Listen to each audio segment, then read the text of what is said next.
Kajian Kitab.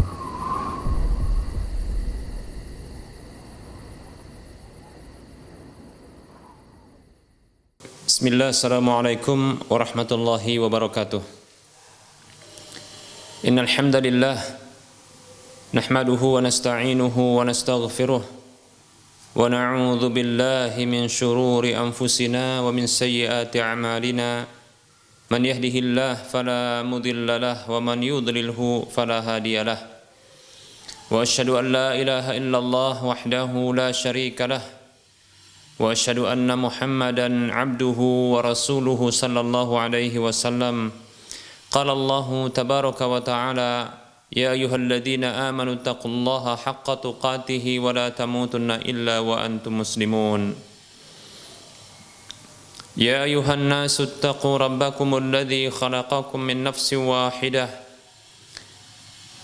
wa khalaqa minha zawjaha وبث منهما رجالا كثيرا ونساء واتقوا الله الذي تساءلون به والأرحام إن الله كان عليكم رقيبا يا أيها الذين آمنوا اتقوا الله وقولوا قولا سديدا يصلح لكم أعمالكم ويغفر لكم ذنوبكم ومن يطع الله ورسوله فقد فاز فوزا عظيما أما بعد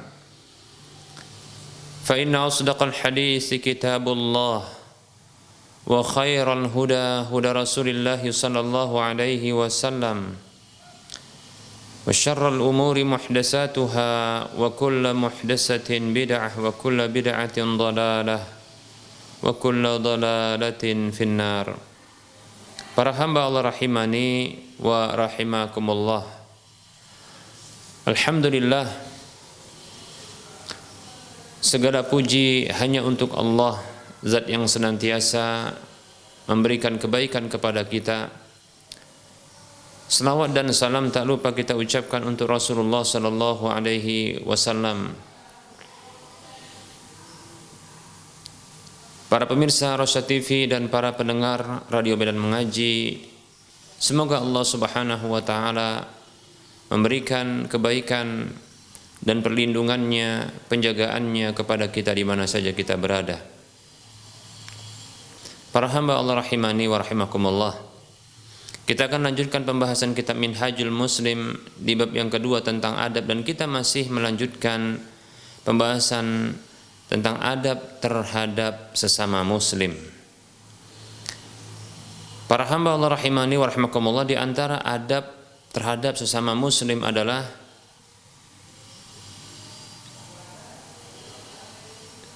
tidak melakukan gangguan kepadanya, tidak melakukan tindakan aniaya kepadanya, tidak berinteraksi dengan cara buruk kepadanya, dan tidaklah menyampaikan sesuatu yang tidak disukainya, sesuatu yang dibencinya, sesuatu yang merugikannya, sesuatu yang menyakitkannya, sesuatu yang mengganggunya, dan itu merupakan bentuk kezaliman kepadanya. Tidak berbuat zalim kepada sesama muslim dalam bentuk apapun, baik itu perkataan, baik itu perbuatan, tindakan, ataupun sekedar pandangan. Baik para hamba Allah rahimani wa rahimakumullah.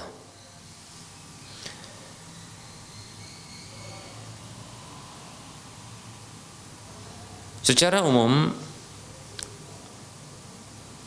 Allah Subhanahu wa taala melarang kita untuk berbuat zalim. Allah Subhanahu wa taala dalam hadis qudsi menyatakan, hadis yang dikeluarkan oleh Imam Muslim, Nabi kita Muhammad sallallahu alaihi wasallam, beliau bersabda, Allah tabaraka wa taala berfirman,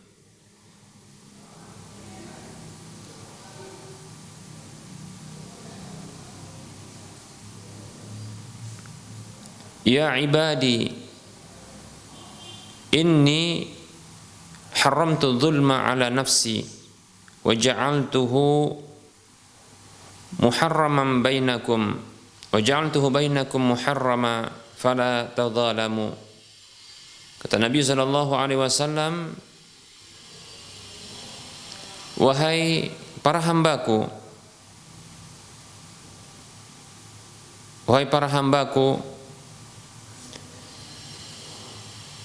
sesungguhnya aku haramkan kezaliman itu atas diriku, dan aku jadikan kezaliman itu haram di tengah-tengah kalian. Maka janganlah kalian saling menzalimi. Janganlah kalian saling menzalimi.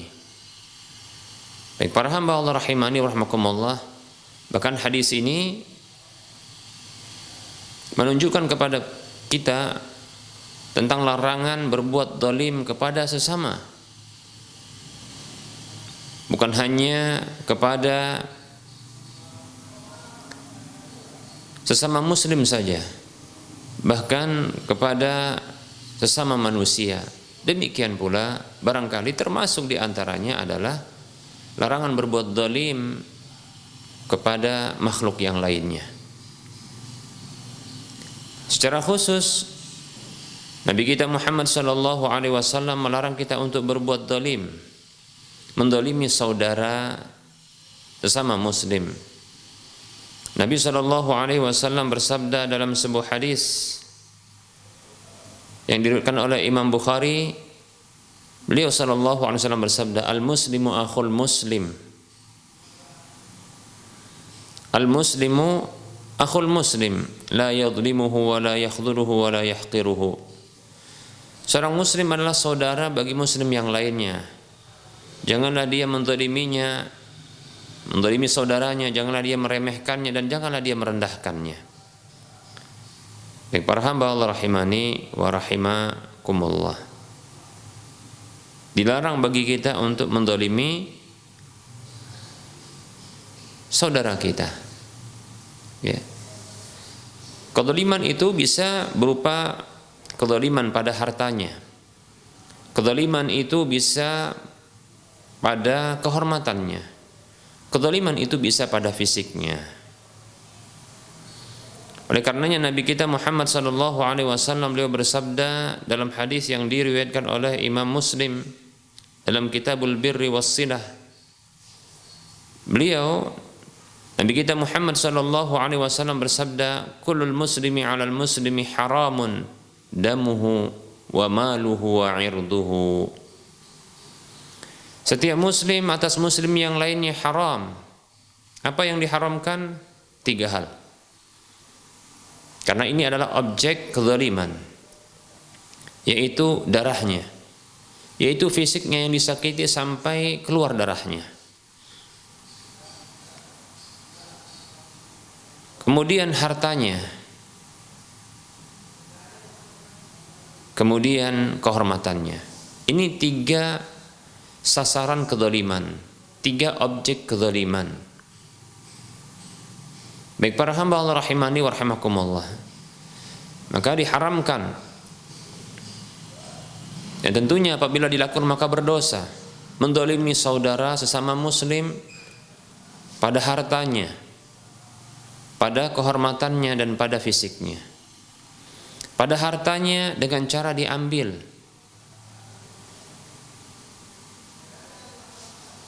dicuri, diambil tanpa izin. Termasuk kezaliman pada harta adalah menggunakan harta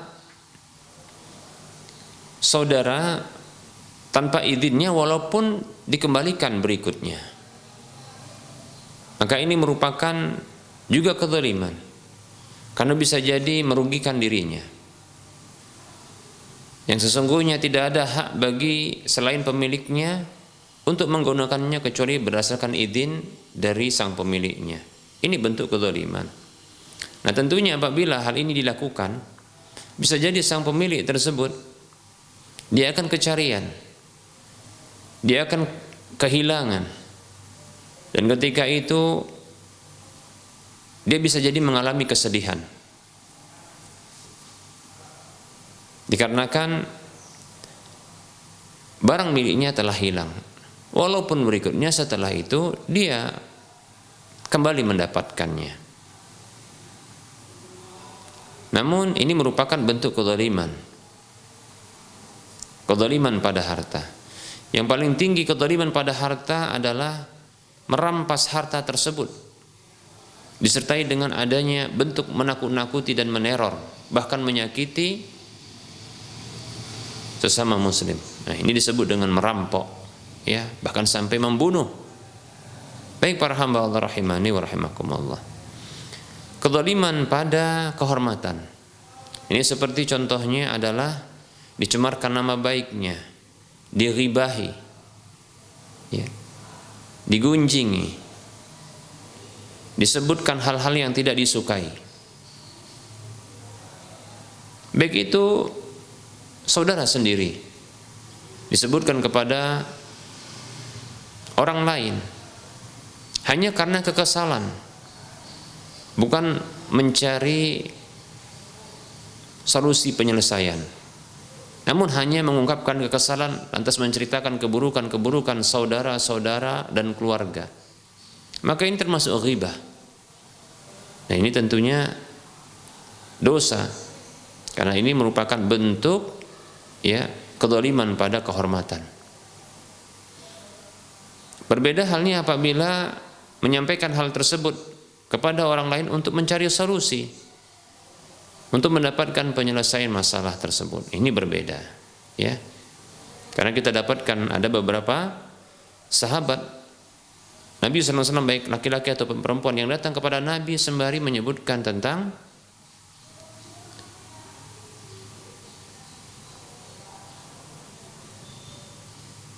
pasangan mereka, keburukan pasangan mereka, untuk mencari solusinya, demikian, ya. Atau menanyakan tentang masalah yang harus diketahui hukumnya. Demikian para hamba Allah rahimani wa rahimakumullah. Seperti contohnya adalah Hindun radhiyallahu anha yang datang kepada Nabi SAW, yang menyebutkan tentang kondisinya di mana suaminya itu tidak memberikan nafkah yang cukup kepadanya.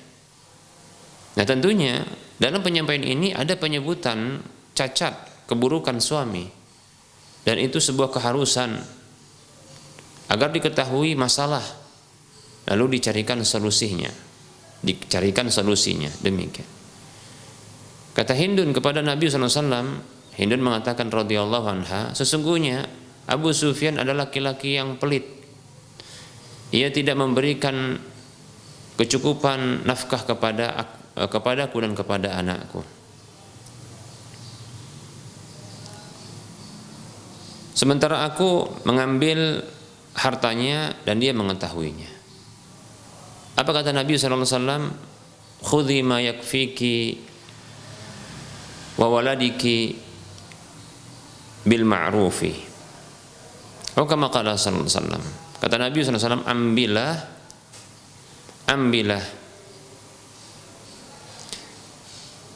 apa yang mencukupimu dan mencukupi anakmu dengan cara yang ma'ruf, yaitu mengambil harta suami dikarenakan kekurangan nafkah dan suaminya pelit, ya, sampai menahan hak, maka boleh untuk diambil sekadar kema'rufan, sekadar nilai yang mencukupi untuk nafkah dengan cara yang ma'ruf, yang baik. Demikian para hamba Allah rahimani wa rahimakumullah.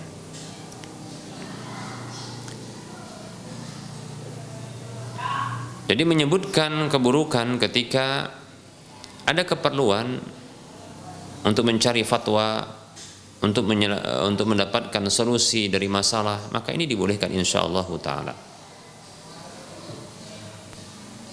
Walaupun ini termasuk, ya, membuka aib atau kita katakan adalah mengghibahi, tapi dibolehkan ketika ada keperluan, ada kebutuhan yang mendesak. Baik para hamba Allah rahimani wa rahmakumullah, kezaliman pada kehormatan itu bisa juga berupa fitnah, yaitu yang disebut dalam bahasa hadis adalah buhtan. Ya. Begitu juga namimah. Ya. Baik para hamba Allah rahimani wa rahimakumullah. Termasuk juga diantaranya adalah memaki, ya, menjelek-jelekkan dan memburuk-burukkan seseorang di hadapan orang lain. Baik para hamba Allah rahimani wa rahimakumullah. Berikutnya adalah kezaliman pada fisik, yaitu melukai fisiknya sampai keluar darahnya, baik itu dengan senjata tajam ataupun dengan senjata yang tidak tajam, atau dengan sesuatu yang keras, atau bisa juga dengan fisik yang ada padanya, ya, seperti memukul, menendang dan seterusnya. Nah, tentunya yang paling besar dosa kezaliman pada fisik itu adalah membunuh dengan cara menyiksanya, demikian, ya. Maka ini tentunya kezaliman yang besar. Baik para hamba Allah rahimani wa rahimakumullah. Nah, ini tidak boleh kita melakukan keburukan, mengarahkan keburukan kepada saudara kita, ya. Bahkan sekedar menakut-nakutinya saja. Sekedar menakut-nakutinya saja, menterornya saja, padahal tidak ada harta yang diambil, padahal tidak ada fisik yang terlukai, hanya saja itu menimbulkan rasa takut pada dirinya, di dalam hatinya. Maka ini diharamkan, tidak dihalalkan dalam agama kita. Rasulullah SAW bersabda dalam sebuah hadis yang diriwayatkan oleh Imam Abu Daud dan Imam Ahmad. Beliau sallallahu alaihi wasallam bersabda, la yahillu li muslimin an yurawwi'a musliman. Tidak halal bagi seorang muslim menakut-nakuti, menimbulkan rasa takut, meneror, memunculkan rasa khawatir kepada seorang muslim yang lainnya. Lihat, ya. Baik para hamba Allah rahimani wa rahimakumullah, ini dalil yang menunjukkan haramnya terorisme. Ini dalil yang menunjukkan Islam bukanlah agama terorisme.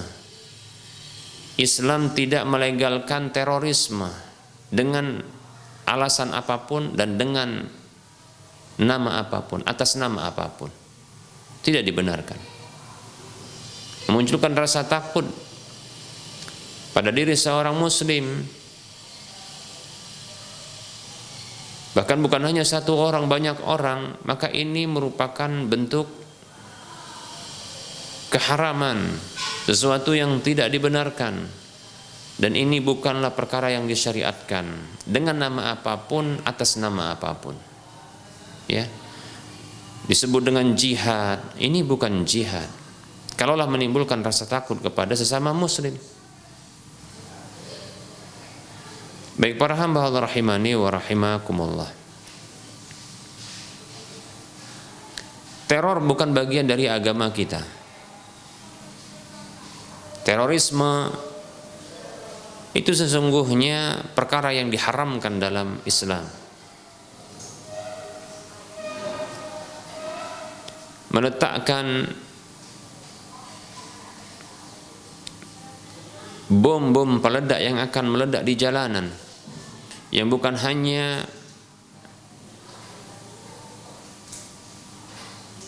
menewaskan orang-orang yang menjadi target, yang kata mereka adalah orang-orang kafir, bahkan saudara sama muslim pun akan tewas, akan kehilangan nyawa. Bahkan begitu juga apa saja yang ada di sekitarnya maka akan rusak, binasa. Maka ini merupakan bentuk kezaliman yang parah. Islam tidak membenarkan hal ini. Terorisme bukanlah bagian dari Islam. Karena Islam melarang dan tidak menghalalkan memberikan rasa takut kepada muslim yang lainnya. Baik para hamba Allah rahimani wa rahimakumullah. Ada riwayat yang menyatakan la yahillu li muslimin an yushira ila akhihi bi nadratin tu'dhihi. Tidak halal bagi seorang muslim dia mengisyaratkan atau memberikan isyarat kepada saudaranya dengan pandangan yang mengganggunya.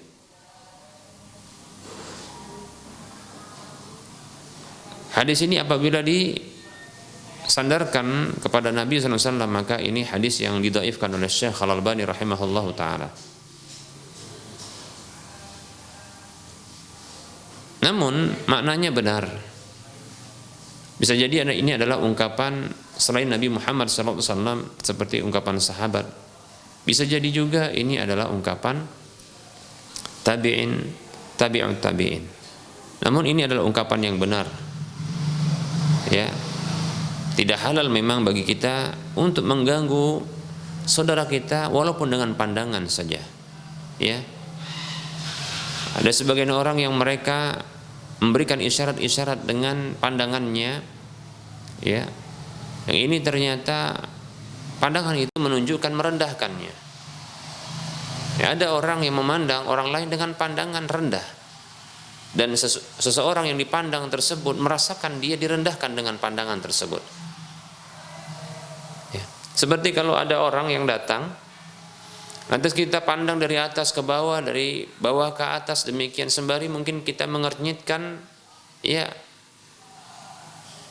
alis kita, demikian. Maka dia akan merasa, ada apa orang ini, mengapa dia ya begitu menghinakanku dengan pandangannya, demikian, seperti itu, meremehkanku dengan pandangannya. Maka ini bentuk kezaliman tentunya. Demikian para hamba Allah rahimani wa rahimakumullah.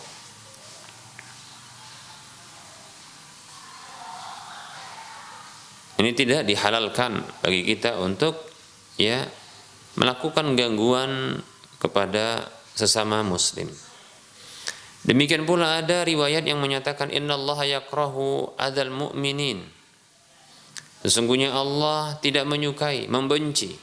Allah membenci, tidak menyukai mengganggu, tindakan mengganggu orang-orang beriman. Tentu demikian, ya. Baik para hamba Allah rahimani wa rahimakumullah.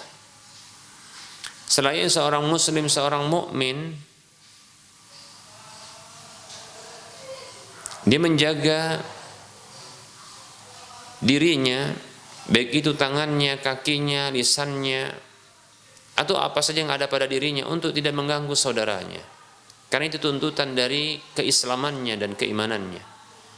Islam maknanya adalah salam. Di antara makna Islam adalah memberikan salam, yaitu kedamaian. Islam di antara maknanya i'ta'us salam, yaitu memberikan kedamaian, ketentraman, kenyamanan. Bukan malah memberikan gangguan, memberikan kemudaratan, ya, memberikan kezaliman ya kepada orang lain, tidak benar. Oleh karenanya Nabi kita Muhammad sallallahu alaihi wasallam bersabda dalam sebuah hadis yang diriwayatkan oleh Imam Bukhari dan Muslim. Nabi kita Muhammad sallallahu alaihi wasallam bersabda, "Al-muslimu man salimal muslimuna min lisanihi wa yadihi." Orang Islam itu adalah orang muslim lainnya itu selamat dari lisannya dan tangannya. Lihat, ya. Orang Islam itu adalah orang Islam lainnya itu selamat, merasakan kedamaian, ketenangan dari keburukan lisannya dan tangannya. Nah, seperti itu. Ya. Maka jangan sampai lisan kita mengganggu saudara kita, jangan sampai tangan kita, anggota tubuh kita mengganggu saudara kita. Ya. Mengganggu saudara dengan cara mendorongnya, baik itu dengan tangan atau dengan badan kita. Ya. Dengan kaki menendangnya, ya. Dengan lisan yang senantiasa menyakitinya. Terkadang, ya, lisan yang tidak bertulang ini ternyata lebih mampu untuk menyakiti orang lain lebih parah ketimbang ya rasa sakit yang didapatkan dengan ya pukulan tangan dan tendangan kaki. Demikian ya. Walaupun bisa jadi sebaliknya. Baik para hamba Allah rahimani wa rahmakumullah. Islam itu maknanya i'ta'us salam, yaitu memberikan kedamaian, ketentraman, ketenangan, kenyamanan, seperti itu. Baik para hamba Allah rahimani wa rahimakumullah. Ya, semestinya kita jadi muslim yang sejati. Semestinya kita menjadi seorang mukmin yang sejati. Semoga Allah Subhanahu wa taala menjadikan kita hamba-hambanya yang beriman dan beragama Islam yang sesungguhnya, yang hakiki. Amin ya rabbal alamin. Dalam hadis yang lain Rasulullah sallallahu alaihi wasallam beliau bersabda,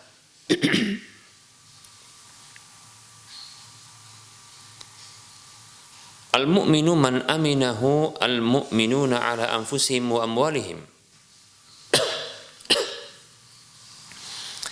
Nabi sallallahu alaihi wasallam bersabda dalam sebuah hadis yang diriwayatkan oleh Imam Ahmad dalam musnadnya dan Imam Tirmidzi dalam sunannya, Imam Al-Hakim dalam mustadraknya dan disahihkan oleh Imam Al-Hakim. Rasulullah sallallahu alaihi wasallam bersabda yang artinya seorang mukmin adalah orang yang mukmin lainnya itu mendapatkan keamanan pada diri mereka dan harta mereka.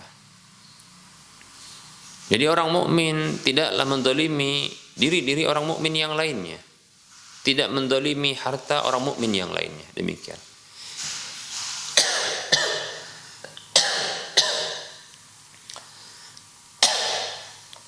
Baik para hamba Allah rahimani wa rahmakumullah.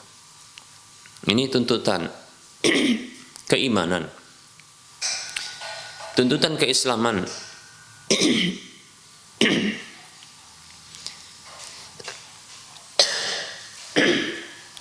Tuntutan keimanan dan keislaman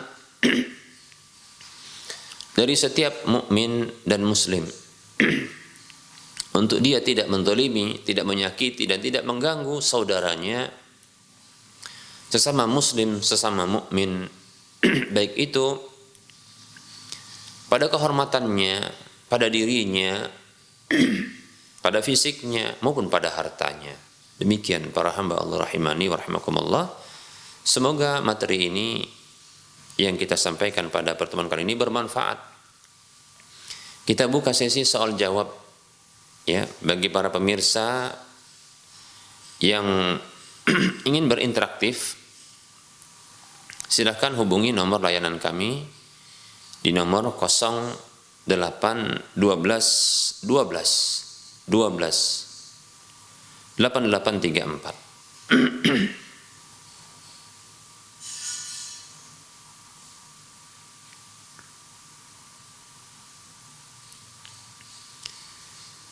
Baik para hamba Allah rahimani wa rahmakumullah, kita mencoba untuk menjawab pertanyaan yang telah masuk.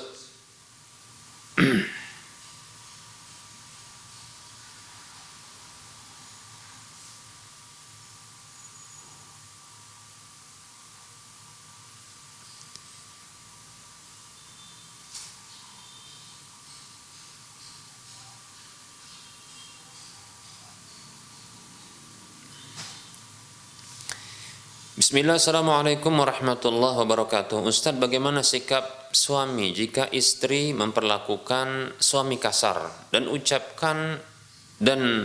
ucapannya yang tidak baik? Tolong nasihati saya sebagai suami harus bagaimana bersikap.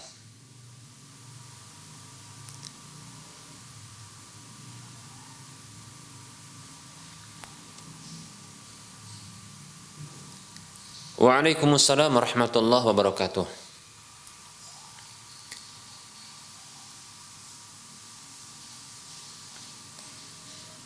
Pertama sekali yang ingin saya sampaikan kepada sang penanya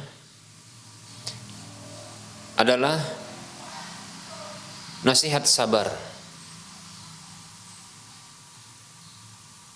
Hendaknya bersabar dengan segala bentuk gangguan istri, bentuk kezaliman istri. Sangat mungkin memang istri di satu kondisi bisa berkurang imannya. Di satu sisi bisa jadi memang seorang istri dia didominasi oleh nafsunya, bahkan didatangi oleh setannya, sehingga terkadang dia mendolimi istri dengan lisannya. Bahkan ada yang terlalu berani mendolimi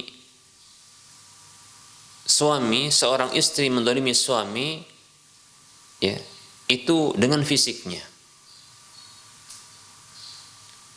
Dan terkadang suami sebenarnya mampu untuk membalasnya, namun bersabarlah, ya, bersabarlah. Terkadang seorang istri juga mendolimi suami dengan tindakannya, di mana terkadang dia meninggalkan suaminya ke rumah orang tuanya. Bahkan terkadang sang istri ini tidak sungkan-sungkan untuk minta cerai kepada suaminya, dari suaminya. Padahal itu menyiksa dan mendolimi suaminya. Seolah-olah suaminya tak dibutuhkan lagi olehnya, lalu dia minta cerai dari suaminya. Itu kedzaliman, saya katakan kedzaliman. Makanya orang yang wanita, seorang istri yang dia minta cerai dari suaminya tanpa alasan yang dibenarkan, maka ancamannya adalah tidak mencium aroma surga.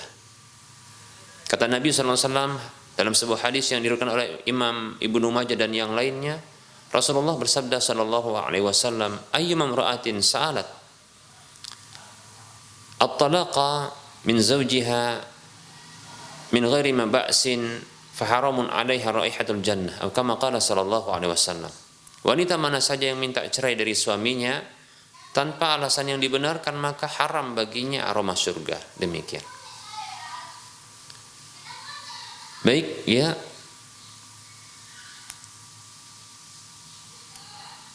Maka bersabar. Bisa jadi ketika itu kurang akalnya, berkurang imannya, datang syaitannya, dia didominasi oleh nafsunya. Maka bersabar. Ya, tentunya dengan sabar yang tanpa batas. Karena sesungguhnya pahala sabar tanpa batas. Allah Subhanahu wa taala berfirman dalam surah Az-Zumar ayat 10 mengatakan, innama yuwaffas sabiruna ajrahum bighairi hisab. Sesungguhnya dibalaslah orang-orang yang sabar itu pahala mereka tanpa batas. Maka bersabar. Tidak perlu dibalas, bersabar. Dan Nabi SAW mengajarkan kepada kita untuk melihat kelebihannya, bukan melihat kekurangannya.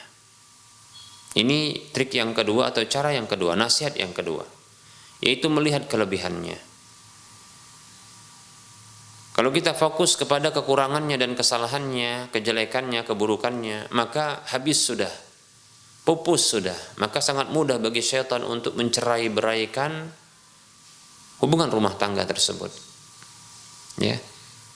Dan iblis pun akan bersukacita, riang gembira, bersukaria dengan perceraian suami istri. Sebagaimana dalam hadis yang diriwayatkan oleh Muslim, Nabi SAW bersabda,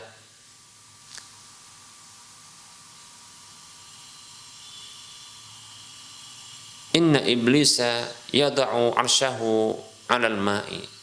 Sesungguhnya iblis meletakkan singgah sananya di atas air.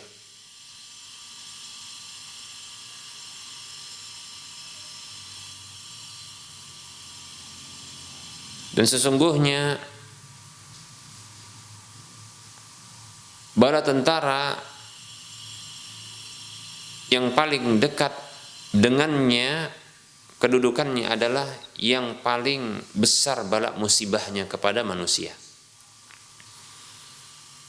Fayab'atsuhu sarayahu ilal afaq. Lalu dia mengutus bala tentaranya ke seluruh penjuru dunia. Lalu datanglah mereka melaporkan hasil kerja mereka. Di antara mereka ada yang datang melaporkan sembari mengatakan fa'altu kadza wa kadza. Aku telah melakukan ini dan itu. Apa kata iblis? Ma fa'alta syai'an. Kau tidak melakukan apapun. Sampai ada yang melaporkan, sesungguhnya tidaklah aku meninggalkannya, melainkan aku telah berhasil memisahkan antara dirinya dengan istrinya. Demikian. Maka iblis mengatakan, udah Nuh, mendekat, mari mendekat. Mari mendekat, sampai mendekat. Ya, sampai mendekat dengannya. Begitu dekat, maka dikatakan ni'ma anta. Sebaik-baik bala tentara adalah kamu. Demikian. Lihat keberhasilan bala tentara iblis yang mencerai-beraikan hubungan rumah tangga. Ini ternyata adalah bala tentara yang paling dekat kedudukannya dengan iblis. Menunjukkan hal itu adalah perkara yang sangat disukai oleh iblis. Demikian ya. Oleh karenanya Nabi kita Muhammad SAW mengajarkan kepada kita untuk melihat kelebihan, jangan melihat kekurangan, agar tidak mudah untuk cerai-berai dengannya. Lihat kelebihannya.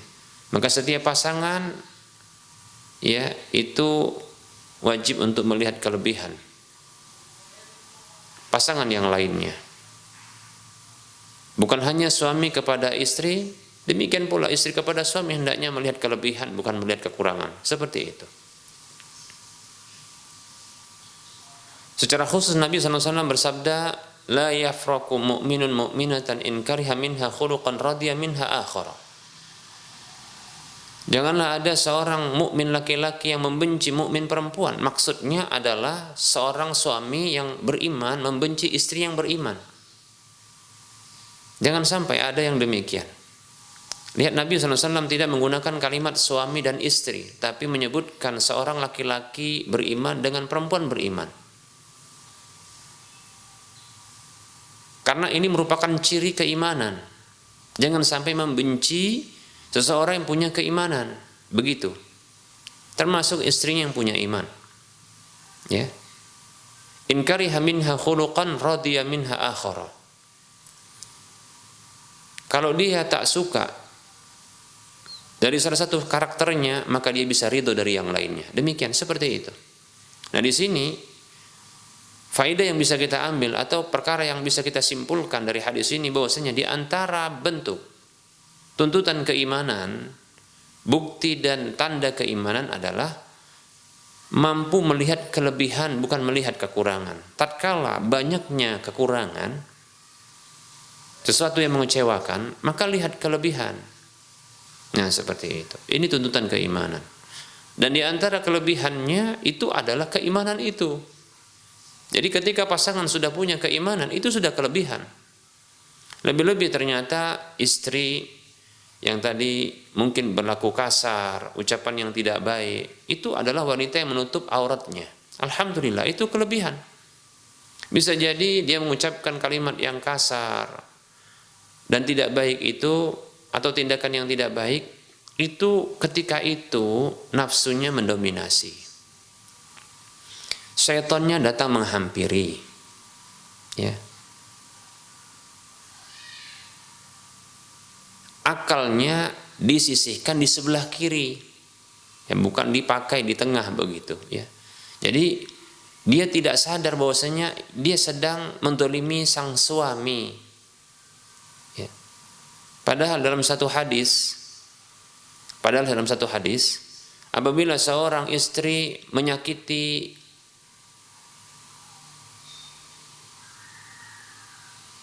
suaminya,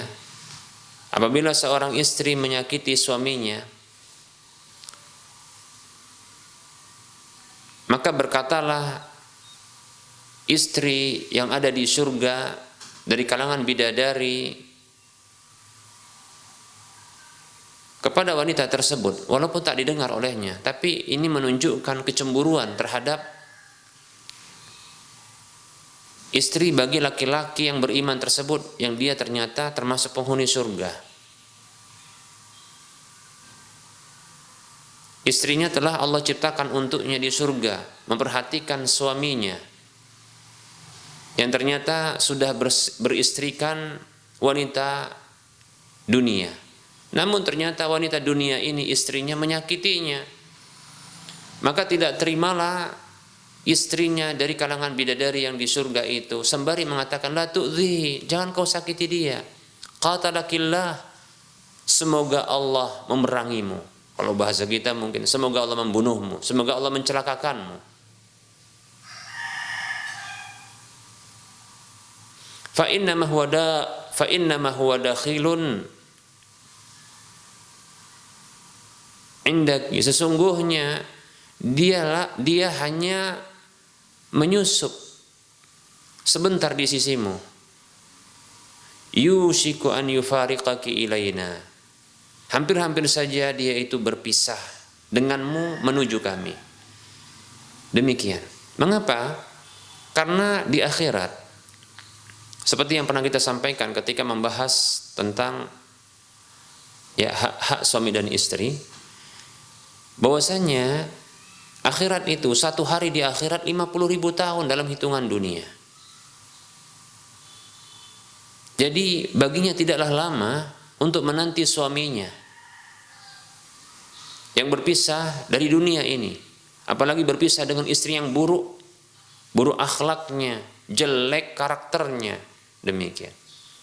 Makanya istri dari kalangan bidadari mengatakan, ya, yushiku an yufariqaki ilaina, yushiku an yufariqaki ilaina, ya hampir-hampir saja dia itu berpisah darimu, ya, menuju kami, hampir-hampir saja.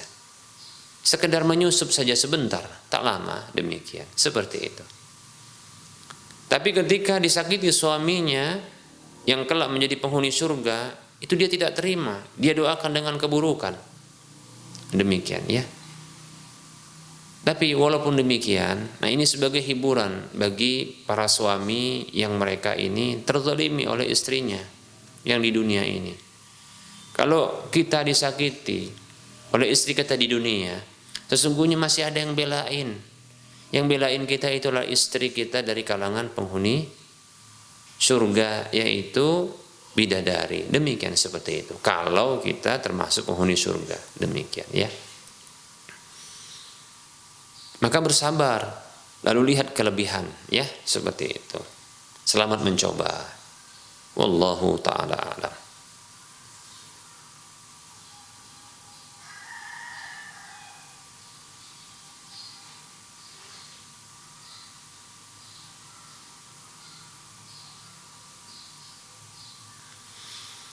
Baik, para hamba Allah rahimani wa rahimakumullah.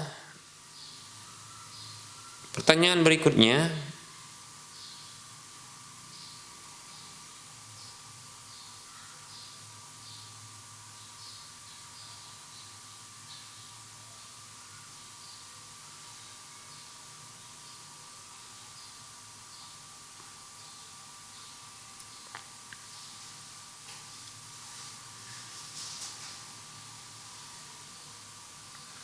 Assalamualaikum Ustaz, semoga Ustaz dan keluarga dalam lindungan Allah Ta'ala.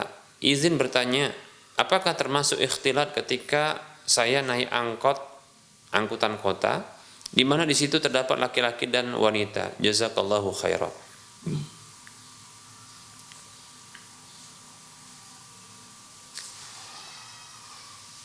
Waalaikumsalam warahmatullahi wabarakatuh. Semoga Allah Subhanahu wa ta'ala juga memberikan perlindungan dan kebaikan kepada sang penanya beserta keluarganya di mana saja berada. Amin ya rabbal alamin. Angkutan kota yang ini menerima penumpang yang tidak hanya satu jenis saja, laki dan perempuan, dan tidak memiliki pembatas-pembatas, sangat berpotensi untuk bersentuhan. Inilah ikhtilat. bergabung antara laki-laki dengan perempuan. Ya, memang angkot ini potensi ikhtilat yang sangat besar, bersentuhan. Nah, kalau bersentuhan antara kulit laki-laki dengan perempuan yang bukan suami istri, bukan juga mahram, maka berlaku hadis Nabi SAW kepada mereka yang bersentuhan tersebut. Hadis yang dikeluarkan oleh Imam Tabrani, disahihkan oleh Syekh Al-Albani rahimahullahu taala. La an yuta'ana fi ra'si ahadikum bimikhyatin min hadidin khairul lahu an yamassa imra'atan lam tahilla lahu. Kata Nabi sallallahu alaihi wasallam, sungguh ditusuknya pada kepala salah seorang di antara kalian dengan pasak yang terbuat dari besi itu lebih mending, lebih baik bagi dia ketimbang dia menyentuh wanita yang tidak halal baginya. Maksudnya bukan istrinya, juga bukan mahramnya. Nah, seperti itu. Sangat potensi besar untuk bisa bersentuhan. Demikian, yaitu ikhtilat. Hanya saja tentunya berbeda, ya berbeda kadar pelanggarannya antara orang yang langsung bersentuhan dengan orang yang ada di tengah-tengah laki-laki, kalau dia seorang laki-laki, atau ya antara seorang perempuan yang berada di tengah-tengah perempuan, ya walaupun perempuan-perempuan yang lain mereka bersentuhan dengan laki-laki, ya tentunya berbeda, ya itu paling tidak meminimalisir tidak persentuhan, tapi itu ikhtilat yang terlarang, ya demikian, ya seperti itu. Maka bagaimana solusinya? Banyak solusinya. Ya, bila ingin sampai kepada satu tempat, maka bukanlah satu-satunya transportasi yang menghantarkan ya ke tempat tersebut, tempat tujuan itu bukanlah hanya angkot saja. Bukan hanya angkot saja.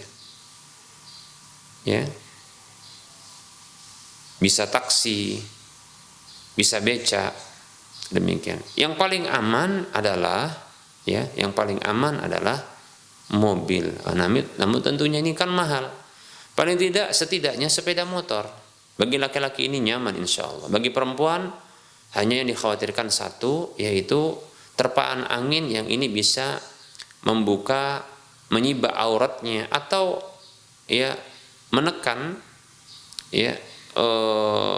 angin yang menekan pakaiannya lalu membentuk auratnya, tubuhnya. Maka ini berhati-hati, maka jangan terlalu kencang-kencang ya sehingga membentuk anggota tubuhnya yang itu merupakan aurat.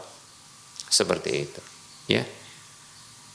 Jadi hendaknya memang dihindarkan angkot ini untuk naik angkot, kecuali nanti ketika angkot itu hanya khusus saja, ya di belakang khusus, ini perempuan saja, ini laki-laki saja, maka ini bagus ya. Mudah-mudahan ke depan bisa demikian. Wallahu ta'ala a'lam. Wa anta fajazakallahu khairah.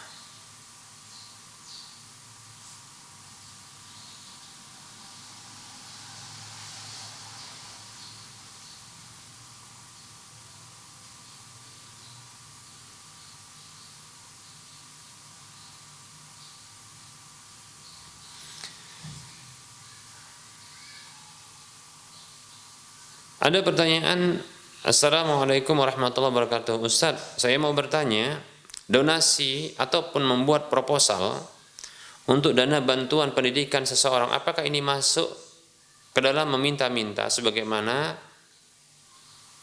dalam hadis yang terkait dengan larangan meminta-minta? Baik.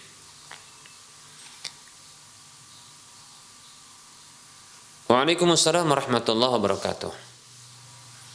Perlu diketahui, meminta-minta itu ada dua bentuknya. Pertama adalah meminta untuk diri sendiri, kemudian yang kedua adalah meminta harta untuk kebutuhan orang lain. Kalau meminta untuk kebutuhan sendiri, ini pun dibagi menjadi dua. Nah, apabila memang dalam kondisi fakir dan miskin, maka ini dibolehkan. Namun apabila dia telah cukup, Dan takaran kecukupan di sini adalah dia memiliki harta yang cukup, baik itu bahan makanan ataupun uang, ya, yang cukup untuk makanan sehari dan semalamnya. Apabila dia meminta-minta setelah itu, maka ini adalah terlarang. Nabi SAW bersabda dalam sebuah hadis, "Man sa'ala wa 'indahu ma yughnihi fa inna ma yastakthiru minan nari." Siapa saja yang meminta-minta sementara dia memiliki di sisinya sesuatu yang mencukupinya, maka sesungguhnya dia hanyalah memperbanyak api neraka. Maka para sahabat bertanya, "Wa ma yughnihi ya Rasulullah?" Apa yang mencukupi itu ya Rasulullah? Rasulullah mengatakan sallallahu alaihi wasallam, "An yakuna lahu syab'u yaumin wa lailatin." Dia memiliki sesuatu yang mencukupi dia sehari semalamnya. Nah, kalau seseorang itu memiliki kebutuhan untuk sehari semalamnya sekitar 100.000, maka kalau dia memiliki uang 100.000 lalu dia meminta-minta, ketahuilah sesungguhnya dia sedang memperbanyak api neraka. Demikian.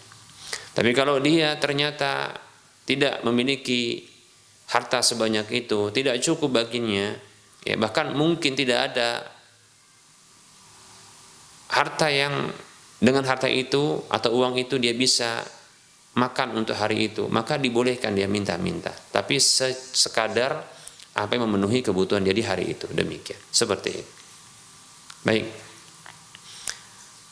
Rincian yang berikutnya yang kedua adalah meminta-minta untuk orang lain yang membutuhkan. Maka yang seperti ini dibolehkan. Bahkan Rasulullah SAW itu pernah melakukannya. Ya.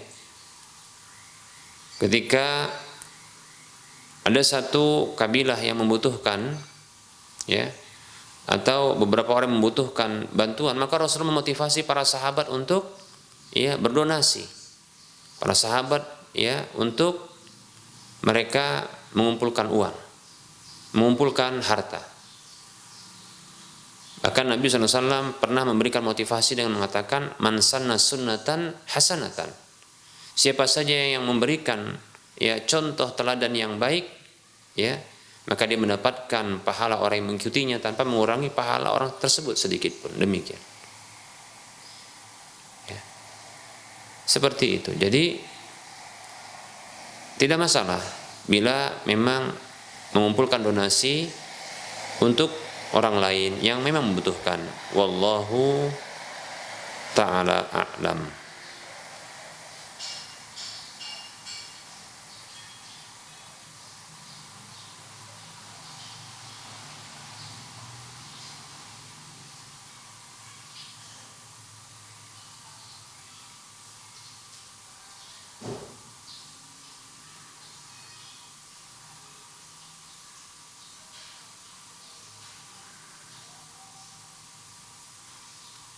Baik, para hamba Allah rahimani rahimakumullah, barangkali kita cukupkan pertemuan kita pada pertemuan kali ini, ya. Kita cukupkan, ya, kajian kita pada pertemuan kali ini. Barangkali dalam penyampaian materi maupun menjawab pertanyaan terdapat kekurangan dan kesalahan serta kekeliruan. Kepada Allah saya mohon ampun, dan kepada para pemirsa dan para pendengar sekalian saya mohon maaf. Waktu telah mendekati masuknya waktu salat zuhur untuk wilayah Medan dan sekitarnya. Maka kita cukupkan, kebenaran itu datang dari Allah, maka ambillah, dan kesalahan kekurangan itu datang dari saya pribadi demikian syaitan, maka tinggalkanlah. Seperti biasa, sebelum kita mengakhiri perjumpaan kita kali ini, kita pada pertemuan kali ini, kita memberikan motivasi kepada saudara seiman, saudara seislam. Mari kita berdonasi untuk pembebasan lahan Masjid Al-Muwahhidin untuk wilayah Medan dan sekitarnya, yang kekurangan dana adalah sekitar 2,9 sekian miliar rupiah. Salurkan infak dan sedekah jariah Anda yang akan mengalir terus pahalanya, dan minimal pahalanya adalah 700 kali lipatnya. Salurkan ke Bank Syariah Indonesia atau Bank Syariah Mandiri di nomor 7127485555 atas nama Yayasan Lajnah Dakwah Medan, kode bank 451. Di layar kaca Anda bisa mendapatkan informasi seperti ini, dan semoga Anda termotivasi dan semoga bermanfaat. Wassallallahu ala Muhammad wa ala alihi wa ashabihi ajma'in. Subhanakallahumma wa bihamdika asyhadu an la ilaha illa anta astaghfiruka wa atubu ilaika walhamdulillahi rabbil alamin. Wassalamualaikum warahmatullahi wabarakatuh.